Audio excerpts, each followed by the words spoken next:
اور اب خبر شامل کرتے ہیں لاڑکانہ سے۔ ہمارے نامہ نگار نادر ماہری کی کہ لاڑکانہ کے حیدری تھانے کے حدود میں دن دہاڑے ذوالفقار باغ پر 18 سالہ نوجوان 10ویں جماعت کا طالب علم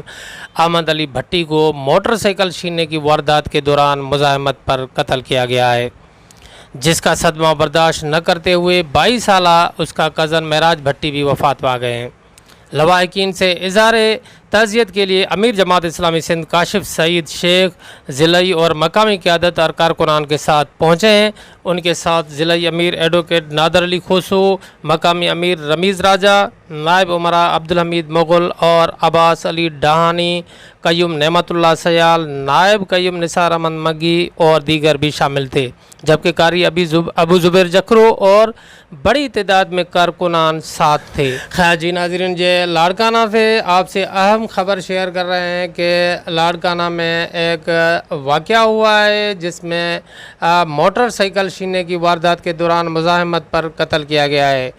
اس سلسلے میں امیر جماعت اسلامی سندھ کاشف سعید شیخ ضلعی اور مقامی قیادت اور کارکنان کے ساتھ